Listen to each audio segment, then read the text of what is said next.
എല്ലാവർക്കും നമസ്കാരം. എല്ലാവർക്കും പി കെ ലേണിംഗ്സിലേക്ക് സ്വാഗതം. എല്ലാവരുടെയും പഠനമൊക്കെ എങ്ങനെ പോകുന്നു? നമ്മൾ ഇപ്പൊ 2 ക്ലാസ്സുകളായിട്ട് PYQ സീരീസ് ആണ് ചെയ്തുകൊണ്ടിരിക്കുന്നത്. ഇംഗ്ലീഷിന്റെ PYQ സീരീസ് ആണ്.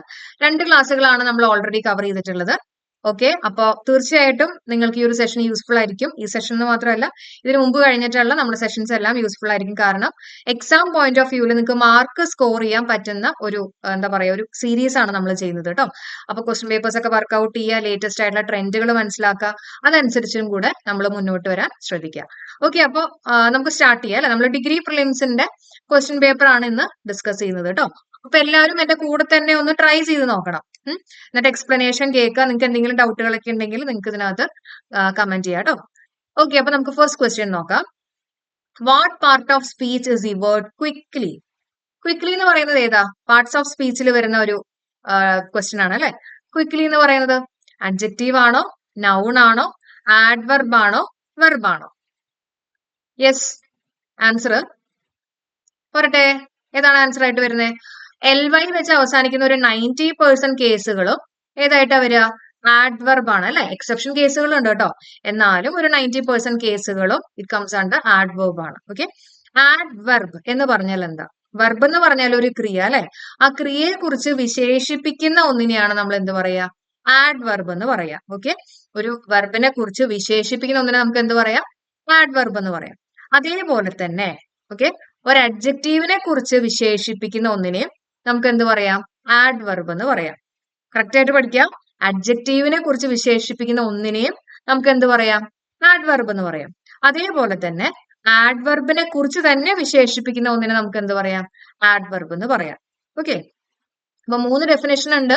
ഒന്ന് വെർബിനെ കുറിച്ച് ഡിഫൈൻ ചെയ്യുന്ന ഒന്നിനെ നമുക്ക് എന്ത് പറയാം? അല്ലെങ്കിൽ വെർബിനെ കുറിച്ച് കൂടുതൽ കാര്യങ്ങൾ ഡിസ്ക്രൈബ് ചെയ്യുന്ന ഒന്നിനെ നമുക്ക് എന്ത് പറയാം? ആഡ്വർബ് എന്ന് പറയാം.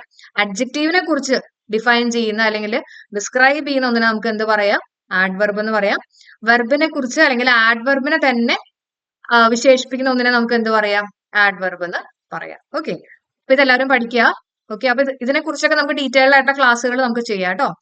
ഇനി അഡ്ജക്റ്റീവ് എന്ന് പറഞ്ഞാൽ എന്താ? അഡ്ജക്റ്റീവ് എന്ന് പറഞ്ഞാല് നൗണിനെ കുറിച്ച് വിശേഷിപ്പിക്കുന്ന ഒന്നിനെയാണ് അഡ്ജക്റ്റീവ് എന്ന് പറയാം കേട്ടോ. നൗണിനെ കുറിച്ച്, നാമത്തെ കുറിച്ച് വിശേഷിപ്പിക്കുന്ന ഒന്നിനെയാണ് അഡ്ജക്റ്റീവ് എന്ന് പറയാം. നൗൺ എന്ന് പറഞ്ഞാല് നാമമാണ്, വെർബ് എന്ന് പറഞ്ഞാല് ക്രിയയാണ്. അപ്പോ ഇവിടെ ഒരു വേർഡ് കൊടുത്തിട്ട് ഇത് അഡ്ജക്റ്റീവ് ആണോ, ആഡ്വർബ് ആണോ, വെർബ് ആണോ എന്നൊക്കെ നമ്മൾ എങ്ങനെയാ കണ്ടുപിടിക്കുക? ഞാനൊരു എക്സാമ്പിൾ പറയാം. ഇപ്പൊ ക്വിക്ക്ലി എന്ന് പറയുമ്പോൾ നമുക്ക് ജസ്റ്റ് ഒരു സെന്റൻസ് പറഞ്ഞു നോക്കാം. ഇപ്പൊ ഹി റാൻ ക്വിക്ക്ലി അല്ലെ, അല്ലെങ്കിൽ ഹി വാക്ക്ഡ് ക്വിക്ക്ലി. അപ്പൊ വെർബ് ആയിട്ടുള്ള റാനിനെ കുറിച്ച് വിശേഷിപ്പിക്കുന്ന ഒരു വേർഡാണ് ക്വിക്ക്ലി. അപ്പൊ ക്വിക്ക്ലി എന്ന് പറഞ്ഞാൽ എന്താ? അത് ആഡ്വർബ്. അപ്പൊ ഇതേപോലെ ഓരോ വേർഡ്സുകൾ കിട്ടുമ്പോൾ ജസ്റ്റ് ഇതേപോലെ ഒന്ന് ഇട്ട് നോക്കുക കേട്ടോ. ഒരു സെന്റൻസ് ഒക്കെ ഒന്ന് പറഞ്ഞു നോക്കുക. ഇനിയിപ്പോ വെർബ് ആണോ നമ്മൾ എങ്ങനെ കണ്ടുപിടിക്കുക? ഞാനൊരു വേർഡ് പറയാം. Suppose encourage. ഓക്കെ, എൻകറേജ് എന്നുള്ള ഒരു വേർഡ് ഉണ്ടെന്ന് വിചാരിച്ചോ. എൻകറേജ് ഈ വേർഡ് അഡ്ജക്റ്റീവ് ആണോ, ആഡ്വർബ് ആണോ, നൗൺ ആണോ, വെർബ് ആണോ നമ്മൾ എങ്ങനെ കണ്ടുപിടിക്കുക? വെർബ് ആണെങ്കിൽ നമുക്ക് അതിന് 3ഓ 4ഓ രീതിയിൽ പറയാൻ പറ്റും. അതായത് എസ് ചേർത്ത് പറയാം, ING ചേർത്ത് പറയാം, ED ചേർത്ത് പറയാം. അങ്ങനെയൊക്കെ പറയാവുന്ന ഒന്നാണെങ്കിൽ എന്തായിരിക്കും? അത് വെർബാണ്. ഇപ്പൊ എൻകറേജ് എന്നുള്ള വേർഡ് നമുക്കൊന്ന് പറഞ്ഞു നോക്കാം അല്ലെ. എൻകറേജസ്, എസ് ചേർത്ത് പറഞ്ഞു. ING ചേർത്ത് പറഞ്ഞു നോക്കാം, എൻകറേജിങ് പറയാറില്ലേ. പിന്നെ ED ചേർത്ത് പറഞ്ഞു നോക്കിയേ, എൻകറേജ്. ഇതെല്ലാം നമ്മൾ യൂസ് ചെയ്യുന്നതാണ് അല്ലെ. അപ്പൊ അങ്ങനെയൊക്കെ പറയാൻ പറ്റുന്ന ഒരു വേർഡ് ആണെങ്കിൽ എന്തായിരിക്കും? അത് വെർബായിരിക്കും. മനസ്സിലായോ? അപ്പൊ വെർബിനെ നമുക്ക് എസ് ചേർത്തും ING ചേർത്തും ED ചേർത്തും ഒക്കെ പറയാവുന്നതാണ്. ഓക്കെ, കിട്ടിയെന്ന് വിചാരിക്കുന്നു കേട്ടോ. ഇനിയിപ്പോ അഡ്ജക്റ്റീവ് ആണെന്ന് വിചാരിക്കുക. അഡ്ജക്റ്റീവ് എന്ന് പറയുമ്പോൾ ഒരു എക്സാമ്പിൾ ബ്യൂട്ടിഫുൾ. ബ്യൂട്ടിഫുൾ.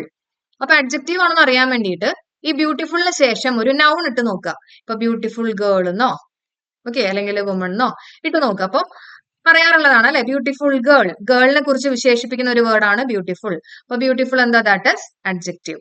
അപ്പൊ ഇതേപോലെ ഓരോ പുതിയ വാക്കുകൾ കിട്ടുമ്പോൾ നിങ്ങൾ തന്നെ ഒന്ന് ഈ പറഞ്ഞ പോലെയൊക്കെ ഒന്ന് ചെയ്ത് നോക്കുക. അപ്പൊ ഒരു വാക്ക് കിട്ടിക്കഴിഞ്ഞാൽ ING ചേർത്ത് നോക്കുക, ED ചേർത്ത് നോക്കുക, S ചേർത്ത് നോക്കുക. അപ്പൊ അങ്ങനെയൊക്കെ പറയാവുന്ന ഒന്നാണെങ്കിൽ എന്തായിരിക്കും? അത് വെർബായിരിക്കും. ഓക്കെ, ട്രൈ ചെയ്ത് നോക്കണം കേട്ടോ. ഓക്കെ, അപ്പൊ നമുക്കിനി അടുത്ത ക്വസ്റ്റ്യനിലേക്ക് കയറാലോ. Next one, choose the incorrect spellings okay, incorrect ആണ് ചോദിച്ചിട്ടുള്ളത്. അപ്പൊ പ്രത്യേകം ശ്രദ്ധിക്കണം, നമ്മൾ എക്സാമിന് ഇരിക്കുമ്പോൾ നമ്മുടെ മൈൻഡ് സെറ്റ് ശരിയാവില്ല. അപ്പോൾ ഇൻകറക്റ്റ് എന്നുള്ളതൊന്ന് അണ്ടർലൈൻ ചെയ്യാം കേട്ടോ. ഓക്കെ, അപ്പൊ ഏതാണ് ഇൻകറക്റ്റ് സ്പെല്ലിംഗ് വരുന്നത്? 2ഉം 3ഉം തെറ്റാണ് അല്ലെ. നെസസറിയുടെ സ്പെല്ലിംഗ് എന്താ? NECESSARY. അപ്പൊ തെറ്റായിട്ടുള്ളത് ഏതാണ്? 2ഉം 3ഉം ആണ്. സോ നമ്മുടെ ആൻസർ ഏതായിട്ടാ വരുന്നത്? 2 and 3 ആണ് കേട്ടോ. ശ്രദ്ധിച്ചോണേ. ക്ലിയർ ആണല്ലോ? ഓക്കെ, അപ്പൊ ആൻസർ ഇട്ട് ഓപ്ഷൻ ബി 2 and 3 ആണ് ഇവിടുത്തെ തെറ്റായിട്ടുള്ള ആൻസർ. ഇനി അടുത്ത് നോക്കാം, 73rd one. Identify the sentence with the incorrect preposition usage. അപ്പൊ ഇതിൽ ഏതാണ് തെറ്റായിട്ടുള്ള പ്രപ്പോസിഷൻ എന്നുള്ളത് നമുക്ക് നോക്കാം. Okay, he is allergic to cats. She is fond of playing the piano. Fond of എന്ന് പറയും, അലർജറ്റിക് ടു എന്ന് പറയും. ദ ടീച്ചർ ഇൻസിസ്റ്റഡ് ഇന്നാണോ? ഇൻസിസ്റ്റഡ് ഇന്നാണോ നമ്മൾ പറയാ? അല്ല അല്ലെ, ഇൻസിസ്റ്റഡ് ഓൺ എന്നാണ് പറയാ. ഇൻസിസ്റ്റഡ് ഓൺ ആണ് കേട്ടോ. ഇൻസിസ്റ്റ് ഓൺ എന്നാണ് യൂസ് ചെയ്യുക. They are excited about the upcoming trip. അപ്പൊ അതെല്ലാം ശരിയാണ്. ഇവിടുത്തെ ഇൻകറക്റ്റ് ആയിട്ടുള്ള പ്രപ്പോസിഷൻ യൂസേജ് ഏതാണ്? ഇറ്റ് ഇസ് ഓപ്ഷൻ സി അല്ലെ. The teacher insisted on completing the assignment. അങ്ങനെ വേണം വരാനായിട്ട്. ക്ലിയർ ആണോ എല്ലാവർക്കും? ഓക്കെ, അപ്പൊ നമുക്കിനി അടുത്ത ക്വസ്റ്റ്യൻ നോക്കാം. Yes, which of the following statements are grammatically correct? Okay, അപ്പൊ ഇത് നമ്മുടെ PSC ക്യാൻസൽ ചെയ്തിട്ടുള്ള ഒരു ക്വസ്റ്റ്യൻ ആണ് കേട്ടോ. നമുക്ക് എന്നാലും ജസ്റ്റ് ഒന്ന് നോക്കാം. She went to the store yesterday ആയതുകൊണ്ട് തന്നെ നമുക്ക് വെന്റ് യൂസ് ചെയ്യാം അല്ലെ. He walk 2 miles this morning. He walk എന്ന് പറയാവോ? അല്ല അല്ലെ, നമുക്ക് ഹി വാക്സ് എന്നേ പറയാൻ പറ്റുള്ളൂ. കാരണം ഹി സിംഗുലർ ആണ്. ഒറ്റയ്ക്കാണെങ്കിൽ ഒരാളും കൂടെ കൂട്ടിനിരിക്കട്ടെ അല്ലെ, ഒരു എസും കൂടെ ചേർത്തിട്ട് വേണം നമ്മൾ പറയാനായിട്ട്. അപ്പൊ അതെന്തായാലും തെറ്റാണ്. He walks 2 miles this morning എന്ന് വരണമായിരുന്നു അല്ലെ. They have eated. Has have ഹാഡിന് ശേഷം നമ്മൾ എന്താ യൂസ് ചെയ്യണ്ടേ? V3 form of the verb വേണം യൂസ് ചെയ്യാൻ. അപ്പൊ ഈറ്റഡ് എന്നാണോ പറയാ? അല്ല, ഈറ്റൺ അല്ലെ. ഈറ്റ്, എയ്റ്റ്, ഈറ്റൺ എന്ന് വേണം വരാനായിട്ട്. ഓക്കെ, ഇനി നോക്കിയേ, we going to the park tomorrow. ആ ഗോയിങ് എന്ന് പറഞ്ഞിട്ടുള്ള ആളെ വെറുതെ ഇങ്ങനെ എയറിൽ നിർത്തിയേക്കാണ് അല്ലെ. അതിന് മുമ്പിൽ ഇസോ, ആറോ, ആസോ, വേറോ അങ്ങനെയുള്ള ഓക്സിലറി വെർബ് ഒന്നും ചേർക്കാണ്ട് വെറുതെ പറഞ്ഞേക്കാണ്. അപ്പൊ we dash going to the park tomorrow എന്ന് പറഞ്ഞാൽ ദാറ്റ് ഇസ് റോങ്. അതിന്റെ മുമ്പിൽ ആറോ വല്ലതും വരണമായിരുന്നു അല്ലെ. അപ്പൊ അത് ഇല്ലാത്തത് കൊണ്ട് തന്നെ അതും തെറ്റാണ്. ഓക്കെ, അപ്പൊ ഈ ഒരു ക്വസ്റ്റ്യൻ PSC ക്യാൻസൽ ചെയ്തിട്ടുണ്ട് കേട്ടോ. അടുത്ത ക്വസ്റ്റ്യൻ നോക്കാം. Identify the sentence with correct subject verb agreement. നമ്മുടെ കോൺകോഡിനെ ബേസ് ചെയ്തിട്ടുള്ള ഒരു ക്വസ്റ്റ്യൻ ആണ് നെക്സ്റ്റ് ചോദിച്ചിട്ടുള്ളത്. ഓക്കെ, നമുക്ക് നോക്കാം. യെസ്, അതിലെ first one, each of the students have their own laptop. Each of the students has their own laptop. Each of the students have his own laptop. Each of the students has his own laptops. അപ്പോൾ ഇതേപോലെ ഒരു ചോദ്യം കിട്ടുമ്പോൾ, നമുക്ക് എക്സാമിന് ഇരിക്കുമ്പോൾ ഇതേപോലെ 4 options കിട്ടുമ്പോൾ 2 ഓപ്ഷൻസ് നമുക്ക് സുഖമായിട്ട് എടുത്ത് മാറ്റാൻ പറ്റുന്ന 2 ഓപ്ഷൻസ് ആയിരിക്കും. അപ്പൊ നമുക്ക് നോക്കാം അല്ലെ. ഈച്ച് ഓഫിന് ശേഷം നമ്മൾ സാധാരണ യൂസ് ചെയ്യുന്നത് സിംഗുലർ വെർബ് വേണം യൂസ് ചെയ്യാൻ. ഓക്കെ, എല്ലാവരും പഠിച്ചേക്കാം കേട്ടോ. ഈച്ച് ഓഫിന് ശേഷം നമ്മൾ എന്താ യൂസ് ചെയ്യേണ്ടത്? വെർബിന്റെ കാര്യമാണ് പറയേണ്ടത്. അത് സിംഗുലർ ആയിരിക്കണം. അപ്പൊ പ്ലൂറൽ ആയിട്ടുള്ള ഹാവിന്റെ ശല്യം തീർന്നു അല്ലെ. നമുക്ക് ഈ 2 ഓപ്ഷൻസ് എടുത്ത് മാറ്റാം. അപ്പൊ ഓപ്ഷൻ എയും അല്ല, ഓപ്ഷൻ സിയും അല്ല എന്നുള്ള കാര്യം മനസ്സിലായി. ഇനി അടുത്ത ഓപ്ഷൻസ് നോക്കിയേ.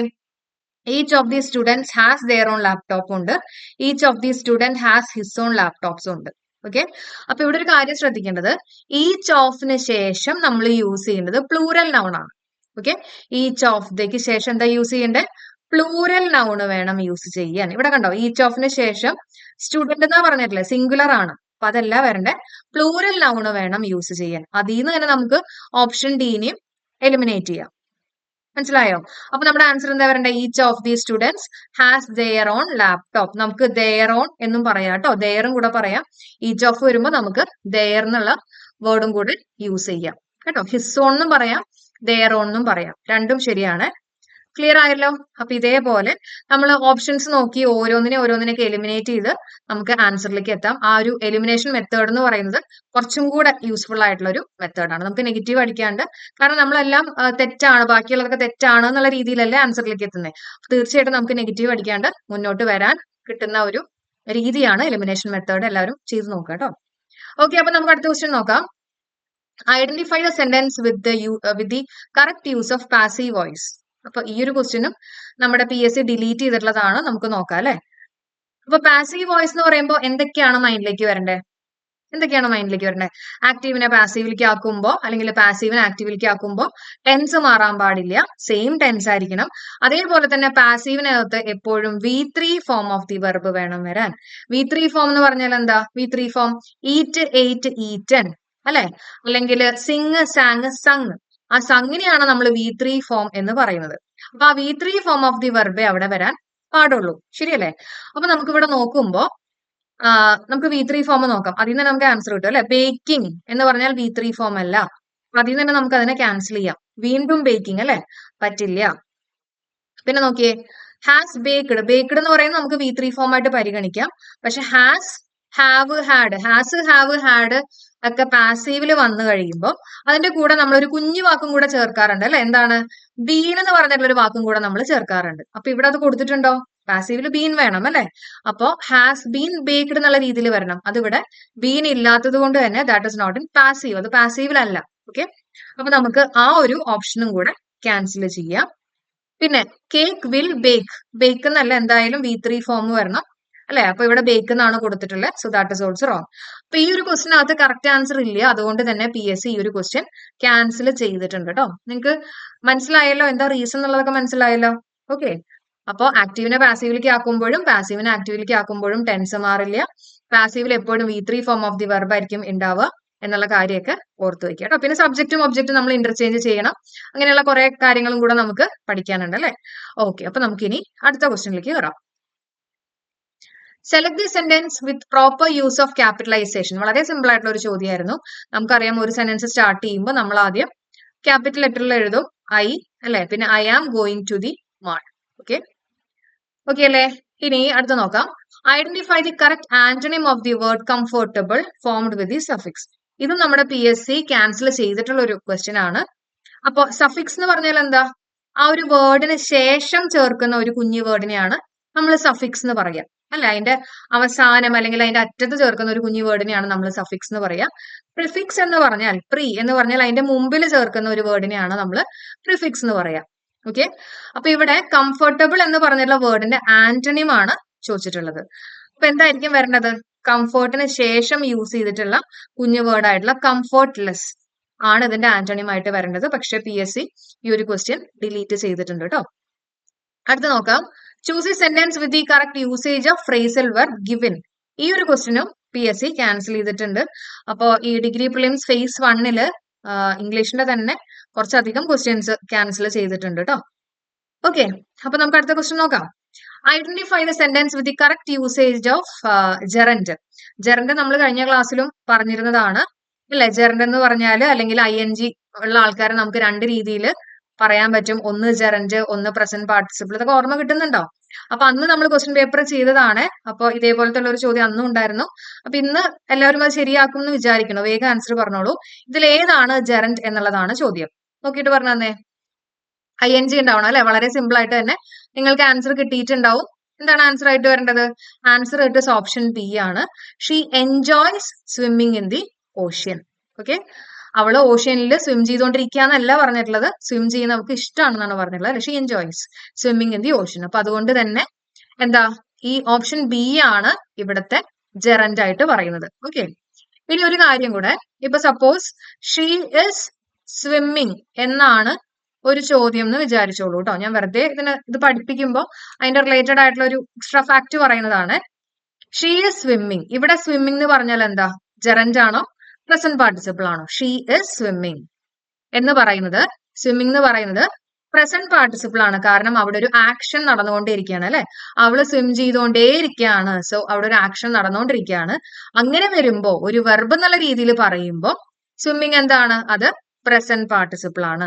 അതേസമയം ഷീ എൻജോയ് സ്വിമ്മിങ് എന്ന് പറയുമ്പോൾ അവിടെ അവള് സ്വിം ചെയ്തുകൊണ്ടിരിക്കുന്നില്ല അല്ലെ? ഒരു ആക്ഷൻ നടന്നുകൊണ്ടിരിക്കുന്നില്ല. അതുകൊണ്ട് എന്താണ്? അത് ജെറന്റ് ആണ്. ഈ ഒരു കൺസെപ്റ്റ് എല്ലാവർക്കും മനസ്സിലായി എന്ന് വിചാരിക്കുന്നു. ഇനി ചിലപ്പോൾ എസ് മാറ്റിയിട്ട് വാസ് ഇടും. ഷീ വാസ് സ്വിമ്മിങ് എന്ന് പറഞ്ഞാലും അത് പ്രസന്റ് പാർട്ടിസിപ്പിൾ ആണ് കേട്ടോ. വാസ് ആണല്ലോ എന്ന് വിചാരിച്ചിട്ട് പ്രസന്റ് പാർട്ടിസിപ്പിൾ ആവില്ല എന്ന് ചിന്തിക്കരുത്. ഒരു ആക്ഷൻ നടന്നുകൊണ്ടേയിരിക്കുകയാണ് അല്ലെങ്കിൽ ഒരു ആക്ഷൻ നടന്നുകൊണ്ടിരിക്കുകയായിരുന്നു എന്നുള്ള രീതിയിലാണെങ്കിൽ എന്തായിരിക്കും? അത് പ്രസന്റ് പാർട്ടിസിപ്പിൾ. കിട്ടിയല്ലോ. അപ്പൊ ജെറന്റും പ്രസന്റ് പാർട്ടിസിപ്പിളും നമ്മൾ മുമ്പത്തെ ഒരു ക്ലാസ്സിലും കൂടെ നമ്മൾ പറഞ്ഞു പോയിട്ടുണ്ടായിരുന്നു കേട്ടോ. നമുക്ക് അടുത്ത ക്വസ്റ്റ്യനിലേക്ക് കയറാം. Next one, what is A term for the excessive use of words? ഒരുപാട് വേർഡ്സ് യൂസ് ചെയ്യുന്നതിന് നമ്മൾ എന്താ പറയാ? ഞാൻ പഠിപ്പിച്ചിട്ടുണ്ട്, നമ്മൾ വൊക്കാബുലറി ക്ലാസ്സിൽ നമ്മൾ ഡിസ്കസ് ചെയ്തിട്ടുള്ളതാണ്. ധാരാളം സംസാരിക്കുന്ന അല്ലെങ്കിൽ എക്സസീവ് യൂസ് ഓഫ് വേർഡ്സിനെയൊക്കെ നമ്മൾ പറയുന്നത് വെർബോസിറ്റി. എന്താണ് വെർബോസിറ്റി? അല്ലെ, വെർബോസ് എന്ന് പറഞ്ഞ് നമ്മൾ ഡിസ്കസ് ചെയ്തില്ലേ, വെർബോസ്. ശരിയല്ലേ? അപ്പോ ഇതേപോലെ തന്നെ എന്താ പറയാ, A person who talks a lot, നന്നായിട്ട് ധാരാളം സംസാരിക്കുന്ന ഒരാളെ നമ്മൾ എന്തൊക്കെയാ പറയാ? ഗ്യാരുലസ്. ഇതൊക്കെ ഒരു റിവിഷൻ ആയിട്ട് കാണാം കേട്ടോ. ഗ്യാരുലസ്. പിന്നെന്താ? ലൊക്കേഷ്യസ്. അല്ലെ, ലൊക്കേഷ്യസ്, വെർബോസ്. ഇതൊക്കെ ഓർത്ത് വെക്കണേ. ഇനി ലാക്കോണിസം എന്ന് പറഞ്ഞാൽ എന്താ? ലാക്കോണിസം കുറച്ച് വേർഡ്സ് വെച്ചിട്ട് എക്സ്പ്രസ് ചെയ്യുന്നതിനെയാണ് നമ്മൾ ലാക്കോണിസം. ലാക്ക്, LACK എന്നുള്ള രീതിയിൽ ഓർക്കാം അല്ലെ, ലാക്ക് ചെയ്യുക, കുറച്ച് മാത്രം എന്നുള്ള രീതിയിൽ ഓർക്കാം കേട്ടോ. ഓക്കെ, അപ്പൊ നമുക്കിനി അടുത്ത ക്വസ്റ്റ്യനിലേക്ക് കയറാം. അടുത്തത്, choose the correct option for the reported speech. അപ്പൊ ഇവിടെ ഒരു ഡയറക്റ്റ് സ്പീച്ച് കൊടുത്തിട്ടുണ്ട്. I won't be able to attend the meeting, he said. ഇതിന്റെ റിപ്പോർട്ടഡ് സ്പീച്ച്, ഇൻഡയറക്റ്റ് സ്പീച്ച് എന്തായിട്ട് വരും? സിമ്പിൾ ആയിട്ടുള്ള ഒരു ചോദ്യമാണ്. I won't be able to attend the meeting, she said. അപ്പൊ ആദ്യം ഡയറക്റ്റ് ഇൻഡയറക്റ്റ് സ്പീച്ചിന്റെ ഒരു ക്വസ്റ്റ്യൻ കിട്ടിക്കഴിയുമ്പോൾ ആദ്യം നോക്കേണ്ടത് എന്താ? വേഗം പറഞ്ഞേ. ഈ റിപ്പോർട്ടിംഗ് വെർബ് എന്ന് പറഞ്ഞിട്ടുള്ള ഈ കുഞ്ഞാളെയാണ് നമ്മൾ നോക്കേണ്ടത് അല്ലെ. സെഡ് ആണോ, ഹാസ് സെഡ് ആണോ, സെയ്സ് ആണോ എന്നൊക്കെ ആദ്യം ചെക്ക് ചെയ്യാം കേട്ടോ. അപ്പൊ ഈ പറഞ്ഞിട്ടുള്ള റിപ്പോർട്ടിംഗ് വെർബ് പ്രസന്റിലോ ഫ്യൂച്ചറിലോ ആണെങ്കിൽ, പ്രസന്റ് എന്ന് പറഞ്ഞാൽ സെയ്സ് അല്ലെ, അല്ലെങ്കിൽ ഹാസ് സെഡ് എന്ന് പറഞ്ഞാലും പ്രസന്റ് ആണ് അല്ലെ, പ്രസന്റ് പെർഫെക്റ്റ് ടെൻസ് ആണ്. അല്ലെങ്കിൽ വിൽ സേ എന്ന് പറഞ്ഞാൽ ഫ്യൂച്ചർ ആണ്. അപ്പൊ റിപ്പോർട്ടിംഗ് വെർബ് എന്ന് പറഞ്ഞിട്ടുള്ള ആള് പ്രസന്റിലോ ഫ്യൂച്ചറിലോ ആണെങ്കിൽ എന്ത് ചെയ്യാൻ പാടില്ല? നമ്മൾ ആ ഡബിൾ കോട്ട്സിൽ കൊടുത്തിട്ടുള്ള ടെൻസ് മാറ്റാൻ പാടില്ല. അത് റൂൾ ആണ് കേട്ടോ. അപ്പൊ ആദ്യം അതിനെ നോക്കണം. ആദ്യം റിപ്പോർട്ടിംഗ് വെർബിനെ ചെക്ക് ചെയ്തിട്ട് മാത്രമേ നമ്മൾ ബാക്കിയുള്ള കാര്യങ്ങളിലേക്ക് കടക്കാവൂ. അപ്പൊ ഇവിടെ നോക്കുമ്പോൾ ഷീ സെഡ്, അത് V2 ഫോം ആണ്. അപ്പൊ ടെൻസ് മാറ്റാം അല്ലെ, പ്രസന്റിലും ഫ്യൂച്ചറിലും മാത്രമേ മാറ്റാൻ പാടില്ലാത്തുള്ളൂ. അപ്പൊ I won't be able to attend the meeting. Okay, അപ്പൊ ഈ വോണ്ട് എന്ന് പറഞ്ഞാൽ എന്താ? വിൽ നോട്ടിനെയാണ് നമ്മൾ വോണ്ട് എന്ന് പറഞ്ഞിട്ട് ഷോർട്ട് ആക്കിയിട്ട് കൊടുക്കുന്നത് കേട്ടോ. അപ്പൊ വോണ്ട് എന്ന് പറഞ്ഞാൽ വിൽ നോട്ട് ആണ്. അപ്പൊ ഇവിടെ വില്ല് കിട്ടി അല്ലെ. അപ്പൊ വില്ലിന്റെ പാസ്റ്റ് ടെൻസ് നമുക്ക് ഇവിടെ നോക്കാം, നമ്മുടെ ഓപ്ഷനിൽ നോക്കാം. ഓക്കെ, അപ്പൊ ആരിയ്ക്കുന്ന ഇവിടെ? വില്ലിന്റെ പാസ്റ്റ് ടെൻസ് ആയിട്ടുള്ള വുഡ് ഉണ്ട് അല്ലെ. വുഡിന്റെ കൂടെ ഒരു നോട്ടും കൂടെ ചേർത്തിട്ടുള്ള ഒരാൾ ഇവിടെ ഇരിക്കുന്നുണ്ട്. അപ്പൊ അതിനെയായിരിക്കും നമ്മുടെ ആൻസർ ആയിട്ട് വരിക. She said she wouldn't be able to attend the meeting. Option D ആണ് നമ്മുടെ ആൻസർ. പിന്നെ ഒരു കാര്യം, ഈ ഇൻഡയറക്ട് സ്പീച്ചിലേക്ക് ആക്കുമ്പോൾ എപ്പോഴും ദാറ്റ് വേണം എന്ന് യാതൊരു നിർബന്ധവും ഇല്ല കേട്ടോ. ആ ഒരു കാര്യം പ്രത്യേകം നോട്ട് ചെയ്യുക. കാരണം ഇതിനു മുമ്പും എക്സാമുകളിൽ ഇങ്ങനെ ഓപ്ഷനിൽ ദാറ്റ് ഇല്ലാണ്ടൊക്കെ വന്നിട്ടുണ്ട്. അപ്പോ അങ്ങനെ ദാറ്റ് വേണം എന്ന് നിർബന്ധം ഇല്ല. ഓക്കെ, ക്ലിയർ അല്ലേ? ഓക്കെ, അപ്പൊ നമുക്കിനി അടുത്ത ക്വസ്റ്റ്യനിലേക്ക് കയറാം. Identify the sentence with the correct usage of masculine and feminine gender. Okay, ഇതിൽ ഏതാണ് കറക്റ്റ് എന്നുള്ളതാണ് ചോദിച്ചിട്ടുള്ളത്. അപ്പൊ ഇവിടെ നോക്കിയേ, ടൈഗ്രസ്. ടൈഗ്രസ് എന്ന് പറയുമ്പോൾ ഫെമിനൈൻ ഫോം ആണ് അല്ലെ. അപ്പൊ അതിന്റെ കൂടെ നമ്മൾ ഹിസ് പറയാവോ? ഇല്ല, തെറ്റാണ്. വിക്സൻ ഇസ് നോൺ ഫോർ ഹിസ്. വിക്സൻ എന്ന് പറയുന്നത് ഫോക്സിന്റെ ഫെമിനൈൻ ആണ് അല്ലെ. അപ്പൊ ഇവിടെ ഹിസ് എന്നാണോ പറയണ്ടേ? അല്ല, ഇല്ല, അപ്പൊ അതും തെറ്റാണ്. ഇനി സ്റ്റാലിയൻ. സ്റ്റാലിയൻ എന്താ മാസ്കുലൈൻ ഫോം ആണ്, ഹിസ് തന്നെയാണ് യൂസ് ചെയ്യേണ്ടത്. ലയൺ എന്ന് കൊടുത്തിട്ട് അവിടെ ഹേർ എന്നാണ് കൊടുത്തിട്ടുള്ളത്. ലയൺ എന്ന് പറയുന്നത് മാസ്കുലൈൻ ഫോം ആണ് അല്ലെ. അപ്പൊ ദാറ്റ് ഇസ് ഓൾസോ റോങ്. അപ്പൊ ഇവിടുത്തെ ആൻസർ എന്താ വരണ്ടേ? ഓപ്ഷൻ C ആണ്. The stallion is recognised for his strength എന്നുള്ളതാണ് കറക്റ്റ് ആയിട്ട് വരുന്നത്. ഓക്കെ, അപ്പൊ answer it is option C.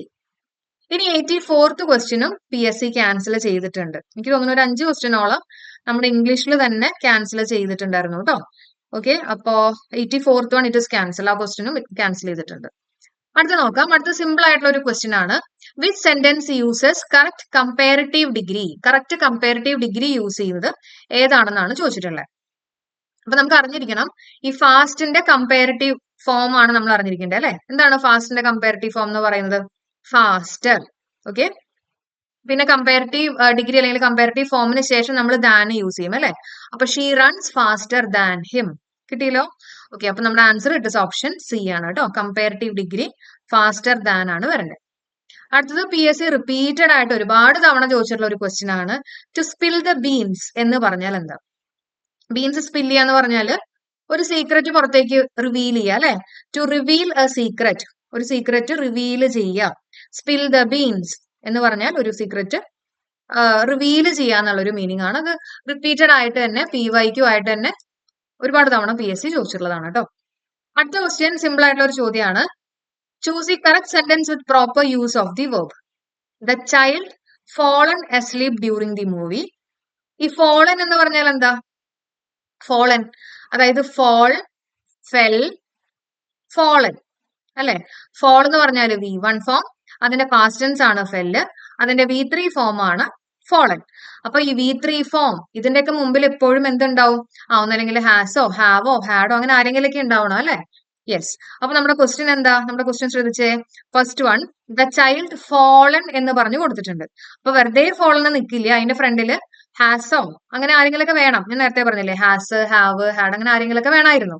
അപ്പൊ അതൊന്നും ഇവിടെ ഇല്ലാത്തതുകൊണ്ട് തന്നെ first one it is wrong. മനസ്സിലായില്ലേ? Okay. The child fell asleep during the movie. Child singular ആണ്, ഫെൽ എന്ന് പറയുന്നത് V2 ഫോം ആണ്, അസ്ലീപ് ഡ്യൂറിംഗ് ദി മൂവി അത് നമുക്ക് പരിഗണിക്കാവുന്നതാണ് അല്ലെ? തെറ്റായിട്ടൊന്നും തോന്നണില്ല. ഇനി അടുത്ത് നോക്കിയേ, child falling ING form of the വെർബാണ്. ഈ ഫോളിങ് ഇങ്ങനെ വെറുതെ എയറിൽ നിൽക്കുകയാണ് അല്ലെ? നമ്മൾ കഴിഞ്ഞൊരു ക്വസ്റ്റ്യനിൽ നമ്മൾ പറഞ്ഞിരുന്നു INGക്ക് മുമ്പ് ഏതെങ്കിലും ഒരു ഓക്സിലറി വെർബ് വേണം അല്ലെ? എസ്സോ വാസോ വേറോ അങ്ങനെ ആരെങ്കിലൊക്കെ വേണം. അപ്പൊ ഇവിടെയും അങ്ങനെയുള്ള ആരും വരാത്തത് കൊണ്ട് തന്നെ അത് നമുക്ക് തെറ്റാണ്. ശരിയല്ലേ? ഇനി ദ ചൈൽഡ് ഫോൾഡ്, ഫോൾഡ് എന്നുള്ളൊരു വാക്കില്ല അല്ലെ? ഒന്നല്ലെങ്കിൽ നമുക്ക് ഫെല്ല് പറയാം, അല്ലാണ്ട് ഫോൾഡ് എന്നുള്ളൊരു വാക്കില്ല. സോ നമ്മുടെ ആൻസർ എന്താ? നിങ്ങൾ തന്നെ പറഞ്ഞ എന്താ ആൻസർ ആയിട്ട് വരിക? Option B. മനസ്സിലായോ? അപ്പൊ നമ്മൾ ക്വസ്റ്റ്യൻസ് പ്രാക്ടീസ് ചെയ്യുമ്പോൾ എന്തുകൊണ്ട് ബാക്കിയുള്ള ആൻസേഴ്സ് എല്ലാം തെറ്റായി എന്നും കൂടെ മനസ്സിലാക്കിയിട്ട് ആൻസർ ചെയ്യുക. അപ്പൊ നമുക്ക് നെഗറ്റീവ് അടിക്കില്ല. അല്ലാതെ ഒരു ക്വസ്റ്റ്യൻ കാണുമ്പോൾ തന്നെ ഇതാണ് ആൻസർ എന്നും പറഞ്ഞ് ബബിൾ ചെയ്യുമ്പോഴാണ് നമുക്ക് നെഗറ്റീവ് അടിക്കുക കേട്ടോ. നമ്മൾ ബാക്കിയുള്ള ആൻസേഴ്സും കൂടെ ഒന്ന് നോക്കണം, എന്തുകൊണ്ട് തെറ്റായിട്ട് വന്നേ എന്നും കൂടെ നോക്കിയിട്ട് ആൻസർ ചെയ്യുകയാണെങ്കിൽ ഇംഗ്ലീഷിൽ പിന്നെ നിങ്ങൾക്ക് നെഗറ്റീവ് അടിക്കില്ല. ചെയ്ത് നോക്കണം. എല്ലാവരും പ്രാക്ടീസ് ചെയ്യാൻ സമയമുണ്ട് നമുക്ക് എക്സാമിന് മുമ്പ്. അപ്പൊ എല്ലാവരും ഡെയിലി ക്വസ്റ്റ്യൻ പേപ്പേഴ്സ് ഒക്കെ വർക്ക്ഔട്ട് ചെയ്യുക കേട്ടോ. അതേപോലെ തന്നെ നമ്മുടെ ക്ലാസ്സുകളൊക്കെ യൂസ്ഫുൾ ആവുന്നുണ്ടോ എന്ന് കൂടി ഒന്ന് കമന്റ് ചെയ്യുക. നിങ്ങൾ തരുന്ന ഒരു എന്താ പറയാ, നിങ്ങൾ കമന്റ് ചെയ്യുമ്പോഴാണ് എനിക്കും എന്റെ ഒരു എനർജി ലെവലും കൂടെ കൂടുതൽ നമുക്ക് എന്താ പറയാ ഉത്സാഹത്തോടെ ക്ലാസ്സുകളൊക്കെ ചെയ്യാനുള്ള ഒരു എനർജി കൂടി വരുന്നത് കേട്ടോ. അപ്പൊ എല്ലാവരും കമന്റും കൂടെ ചെയ്യുന്നു പ്രതീക്ഷിക്കുന്നു. നമുക്ക് അടുത്ത ചോദ്യത്തിലേക്ക് കയറാം. Next one, Rebecca rarely Eats sweets. Rarely എന്ന് പറഞ്ഞാൽ എന്താ? നെഗറ്റീവ് ആണ്. അപ്പൊ നമുക്ക് ഒരു ക്വസ്റ്റ്യൻ കിട്ടിക്കഴിയുമ്പോൾ, പ്രത്യേകിച്ച് നമ്മുടെ ക്വസ്റ്റ്യൻ ടാഗിന്റെ ഒരു ക്വസ്റ്റ്യൻ കിട്ടിക്കഴിയുമ്പോൾ പലർക്കും ഉള്ള ഒരു ധാരണയാണ് ക്വസ്റ്റ്യൻ ടാഗ് എന്ന് പറയുമ്പോൾ വളരെ സിമ്പിൾ ആണ് എന്നുള്ളൊരു ധാരണയിൽ വേഗം പോയിട്ട് ബബിൾ ചെയ്യും. അപ്പൊ നെഗറ്റീവ് ആണോ പോസിറ്റീവ് ആണോ എന്നൊക്കെ നല്ല പോലെ മനസ്സിലാക്കി അല്ലെങ്കിൽ ഒന്ന് എഴുതി വെച്ചേക്കാം. അപ്പൊ ഇവിടെ പോസിറ്റീവ് ആയിരിക്കണം എന്നിട്ടൊന്ന് ആൻസർ ചെയ്ത് നോക്കിയേ. ഓക്കെ, അപ്പൊ നമുക്ക് തെറ്റില്ല, അല്ലെങ്കിൽ കെയർലെസ്നെസ് കാരണം നമ്മുടെ മാർക്ക് പോകും കേട്ടോ. അപ്പൊ എല്ലാവരും ഇങ്ങനെ ചെയ്ത് നോക്കുക.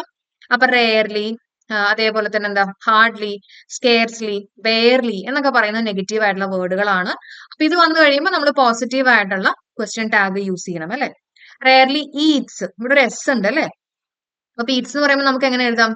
ഡസ് ഈറ്റ് എന്ന് കൊടുക്കാം. ഓക്കെ, ഡസ് ഈറ്റിനെയാണ് നമ്മൾ ഈറ്റ്സ് എന്ന് കൊടുക്കുക. അപ്പൊ ഡസിനെ കിട്ടിയില്ലോ. ഇനി എന്താ ചെയ്യേണ്ടത്? ഇവിടെ പോസിറ്റീവ് ആണ്. അപ്പൊ ഡസ് ഷീ ആണ് നമ്മുടെ ആൻസർ ആയിട്ട് വരിക. വളരെ സിമ്പിൾ ആയിട്ടുള്ള ഒരു ചോദ്യമായിരുന്നു അല്ലെ? ഓക്കെ, ഇനി അടുത്ത് നോക്കിയേ. What term describes the deliberate and systematic extermination of a national racial political or cultural group? ഏതാണ്? അതിനെന്താ പറയാ? വേഗം പറഞ്ഞോളൂ. ആൻസർ യെസ്, ജെനോസൈഡ് ആണ് അല്ലെ? ജെനോസൈഡ് ആണ്. ജെനോസൈഡ് എന്ന് പറഞ്ഞാൽ ഒരു ജനസിനെ തന്നെ ഇല്ലാണ്ടാക്കുക. സൈഡ്, നമ്മൾ സൂയിസൈഡ് എന്നൊക്കെ പറയില്ലേ, അതേപോലെ കേട്ടോ. അപ്പൊ ഇത് ജെനോസൈഡ് ആണ്. ഓക്കെ, അപ്പൊ what term describes deliberate and systematic extermination of a national racial political or cultural ഗ്രൂപ്പിനെ പറയുന്നത് ജെനോസൈഡ് ആണ്. ക്സെനോഫോബിയ എന്ന് പറഞ്ഞാൽ എന്താ? ഫോബിയ എന്ന് പറഞ്ഞാൽ ഫിയർ ആണ്. ഫിയർ ഓഫ് ഫോറിനേഴ്സ് ആണ് കേട്ടോ. Fear of foreigners, fear of ഫോറിനേഴ്സിനെയാണ് എന്ത് പറയുന്നത്? സെനോഫോബിയ എന്ന് പറയുന്നത് കേട്ടോ. മിസോഗൈനി, ഈ ഗൈനി എന്ന് പറഞ്ഞാൽ സംതിങ് കണക്റ്റഡ് വിത്ത് വുമൺ അല്ലെ? ഗൈനക്കോളജിസ്റ്റ് എന്നൊക്കെ പറയില്ലേ, അതേപോലെ മിസോഗൈനി എന്ന് പറഞ്ഞാൽ വൺ ഹു ഹേറ്റ്സ് വുമൺ, വുമണെ ഇഷ്ടമില്ലാത്ത ഒരാളെ നമുക്ക് മിസോഗൈനിസ്റ്റ് എന്നുള്ള രീതിയിലൊക്കെ പറയാം അല്ലെ? ഓക്കെ, ഇനി നമ്മുടെ last question. Choose A suitable synonym from the following options for the word given. Meticulous നമ്മൾ ഡിസ്കസ് ചെയ്തിട്ടുള്ളതാണ്. മെറ്റിക്കുലസ് എന്ന് പറഞ്ഞാൽ എന്താ? മെറ്റിക്കുലസ് കെയർഫുൾ ആവുക അല്ലെ. മെറ്റിക്കുലസ് എന്ന് പറഞ്ഞാൽ കെയർഫുൾ ആവുക. അപ്പോൾ ക്വസ്റ്റ്യനിൽ പ്രത്യേകം അണ്ടർലൈൻ ചെയ്യുക സിനോണിം ആണോ ആന്റോണിം ആണോ. ഇങ്ങനെയുള്ള കുഞ്ഞു കുഞ്ഞു കാര്യങ്ങളിലൊക്കെ ആയിരിക്കും ചിലപ്പോൾ നമ്മുടെ മാർക്ക് പോകുന്നത് കേട്ടോ. നമ്മൾ എത്രയൊക്കെ പഠിച്ചാലും സിനോണിം ആണോ ആന്റോണിം ആണോ, ശരിയാണോ തെറ്റാണോ നമ്മുടെ ക്വസ്റ്റ്യനിൽ ചോദിച്ചത് എന്നൊക്കെ നല്ലപോലെ മനസ്സിലാക്കുക. അതേപോലെ തന്നെ ക്വസ്റ്റ്യൻ ടാഗില് എന്താ പറയാ കെയർലെസ് ആയിട്ട് അറ്റൻഡ് ചെയ്യാണ്ട് പോസിറ്റീവ് നെഗറ്റീവ് ഒക്കെ ഒന്ന് എഴുതി വെച്ചിട്ട് നിങ്ങളൊന്ന് ആൻസർ ചെയ്ത് നോക്കുക. തീർച്ചയായിട്ടും നിങ്ങൾക്ക് എല്ലാവർക്കും നല്ല മാർക്ക് സ്കോർ ചെയ്ത് മുന്നോട്ട് വരാൻ സാധിക്കും കേട്ടോ. അല്ലെങ്കിൽ സാധിക്കട്ടെ. ക്വസ്റ്റ്യൻ പേപ്പർ ഒക്കെ ഡെയിലി എല്ലാവരും വർക്ക്ഔട്ട് ചെയ്യുക. അപ്പൊ നമ്മൾ പറഞ്ഞു വന്നത് മെറ്റിക്കുലസിന്റെ സിനോണിം എന്താന്ന് ചോദിക്കുകയാണെങ്കിൽ ദാറ്റ് എന്താ കെയർഫുൾ ആണ് അല്ലെ. നമ്മൾ ഒരാളെ മീറ്റ് ചെയ്യുമ്പോൾ, മീറ്റ് അല്ലെങ്കിൽ മീറ്റിന്റെ പാസ്റ്റ് ടെൻസ് ആയിട്ടുള്ള മെറ്റ് എന്ന് ആലോചിക്കാം അല്ലെ. മെറ്റ് അല്ലെങ്കിൽ മീറ്റ് ചെയ്യുമ്പോൾ നമ്മൾ ആദ്യമായിട്ടൊക്കെ മീറ്റ് ചെയ്യുമ്പോൾ കുറച്ച് കെയർഫുൾ ആയിരിക്കണം, നമുക്ക് അറിയില്ലല്ലോ എന്നുള്ള രീതിയിലൊക്കെ നമുക്ക് കണക്ട് ചെയ്ത് വെക്കാം. അപ്പൊ മെറ്റിക്കുലസിന്റെ synonym it is what it is careful. Okay, അപ്പൊ ഇത്രയായിരുന്നു നമുക്ക് ചർച്ച ചെയ്യാനുള്ള 20 ക്വസ്റ്റ്യൻസ്. അതിൽ 5 ക്വസ്റ്റ്യൻസും PSC ഡിലീറ്റ് ചെയ്തിട്ടുണ്ട്. എല്ലാവർക്കും ക്ലാസ് യൂസ്ഫുൾ ആയെന്ന് വിചാരിക്കുന്നു. ഇതേപോലെയുള്ള എലിമിനേഷൻ മെത്തേഡും ഒക്കെ എല്ലാവരും ട്രൈ ചെയ്ത് നോക്കുക. ക്വസ്റ്റ്യൻ പേപ്പർ ചെയ്യാന്ന് പറയുന്നത് നമുക്ക് മാർക്ക് സ്കോർ ചെയ്യാൻ പറ്റുന്നതിന്റെ ഏറ്റവും ഇമ്പോർട്ടന്റ് ആയിട്ടുള്ള ഒരു ഘടകമാണ് കേട്ടോ. എല്ലാവരും ചെയ്ത് നോക്കണം തീർച്ചയായിട്ടും. ഇപ്പൊ ഇംഗ്ലീഷ് മാത്രമല്ല, മാത്സ് ആണെങ്കിലും ഇംഗ്ലീഷൊക്കെ നമ്മൾ ക്വസ്റ്റ്യൻ പേപ്പർ ചെയ്താണ് നമുക്ക് നമ്മുടെ ടൈം അനുസരിച്ചിട്ട് നമുക്ക് ചെയ്യാനും പറ്റും. അതേപോലെ തന്നെ നെഗറ്റീവ് ഒഴിവാക്കി നമുക്ക് മുന്നോട്ട് വരാനും സാധിക്കുക. ഓക്കെ, അപ്പൊ ഇന്നത്തെ ക്ലാസ് നിങ്ങൾക്ക് യൂസ്ഫുൾ ആയിട്ട് തോന്നിയിട്ടുണ്ടെങ്കിൽ തീർച്ചയായിട്ടും എല്ലാവരും ഒന്ന് ലൈക്ക് ചെയ്യുക, നിങ്ങളുടെ ഫ്രണ്ട്സിനൊക്കെ മാക്സിമം ഷെയർ ചെയ്യുക. അതേപോലെ തന്നെ ഒന്ന് കമന്റ് ചെയ്തേക്കുക കേട്ടോ. അപ്പൊ thank you so much for supporting. Have A nice day. Take care all.